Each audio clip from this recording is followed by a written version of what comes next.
Birthdays కానీ anniversary కానీ celebration ఏదైనా సెలబ్రేషన్ స్క్వేర్ లోని ప్రైవేట్ థియేటర్స్ లో అన్ని రకాల సౌకర్యాలతో సెలబ్రేట్ చేసుకోండి. పెద్ద పెద్ద అనారోగ్యాలకు సంబంధించి చిన్న చిన్న లక్షణాలు ముందుగానే కనపడతాయి. వాటిని రెక్లెస్ చేయకుండా వైద్యులను సంప్రదిస్తే వ్యాధి ముదిరిన తర్వాత లక్షలు పోయాల్సిన అవసరం లేకుండా ప్రాణాలు ఏమాత్రం బలి కాకుండా చూసుకునే పరిస్థితి ఏర్పడుతుంది. కన్న కూతురు ఆరోగ్యం విషయంలో అలా నిర్లక్ష్యం చేసిన ఓ కుటుంబం పరిస్థితి చేజారిన తర్వాత ఇప్పుడు కుమిలిపోతోంది. ఇంతకీ ఏమైంది?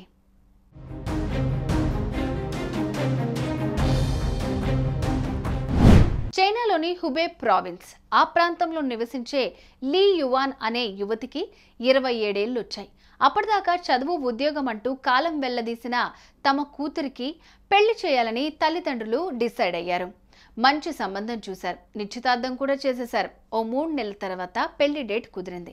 దీంతో పెళ్లికి సన్నాహాలు చేసుకోవటం మొదలుపెట్టారు. అదే సమయంలో అమ్మాయి కాస్తంత గైనకాలజీ సమస్యలు ఎదుర్కోవడంతో అవి పెద్దవి కాకుండా చూసుకునేందుకు తమ ఇంటి దగ్గరగా ఉండే ఓ పెద్ద ఆసుపత్రిలో లీ యువాన్ జాయిన్ చేశారు. ఆమెకు పరీక్షలు చేసిన డాక్టర్లు ఆ ఇన్వెస్టిగేషన్ రిపోర్ట్లు చూసి దిమ్మ తిరిగి మైండ్ బ్లాక్ అయింది. ఆ యువతి కడుపులో మగాళ్లకుండే వృషణాలు కనిపించాయి. అటు లీ యువాన్కు ఇంత వయసు వచ్చినా పీరియడ్స్ రావటం లేదని, ఛాతీ కూడా డెవలప్ కాలేదన్న విషయాన్ని గమనించారు. దీంతో లీ యువాన్ అమ్మాయి కాదు అబ్బాయిలాగా కనిపిస్తున్న అమ్మాయి అంటూ తేల్చేశారు. ఈ విషయం విని లీ యువాన్ తల్లిదండ్రులు నిర్ఘాంతపోయారు.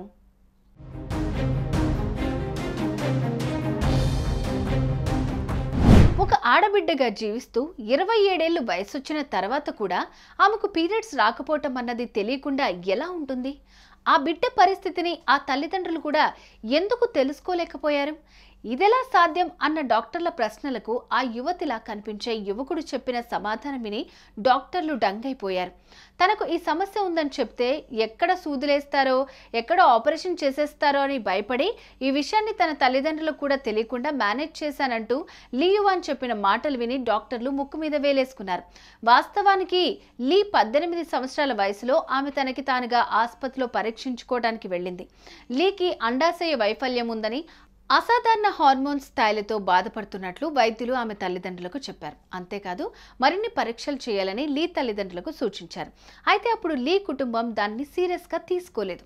అటు ఆ యువతి, ఇటు ఈ తల్లిదండ్రులు చూపించిన నిర్లక్ష్యం ఇప్పుడు లీ యువాన్ బతుకును ప్రశ్నార్థకంగా మార్చేసింది. అటు నిత్యమైన పెళ్లి క్యాన్సిల్ అయిపోయింది.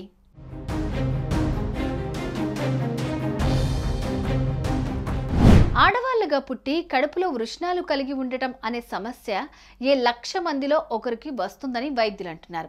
అడిషనల్ హైపర్ప్లాసియా అనే విచిత్రమైన వ్యాధి కారణంగా ఆ యువతిలో పురుష క్రోమోజోమ్ల సంఖ్య ఎక్కువగా ఉందని వారు వెల్లడించారు. మొత్తానికి ఇంకా వెయిట్ చేస్తే కడుపులో ఉన్న వృషణాలు కారణంగా ఆమెకు క్యాన్సర్ సమస్య ఎదురయ్యే ప్రమాదం ఉన్నందున వాటిని తొలగించారు. ఆమె పూర్తిగా మహిళగా మారేందుకు హార్మోన్ థెరపీ చేయాలని నిర్ణయించారు. అటు సకాలంలో వైద్యం చేయించుకోనందున ప్రస్తుతం లీ యువాన్ తీవ్రమైన విటమిన్ డి లోపంతో పాటు బోలు ఎముకల వ్యాధితో కూడా బాధపడుతున్నట్లు డాక్టర్లు వెల్లడించారు.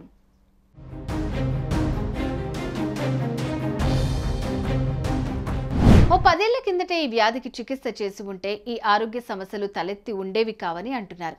ఏదేమైనా ఓ ఆరోగ్య సమస్య తలెత్తింది అంటే దాన్ని నిర్లక్ష్యం చేయకుండా ప్రాథమిక దశలోనే చికిత్స చేయించుకుంటే లక్షల రూపాయల ఖర్చు మిగులుతుంది. ప్రాణాలకు కూడా పూర్తిగా రక్షణ నిలుస్తుంది. అలా కాదంటే లీ యువాన్కు ఎదురైన పరిస్థితే ఎదురవుతుంది. చికిత్స కోసం ఇల్లు ఒళ్ళు గుల్లవుతుంది.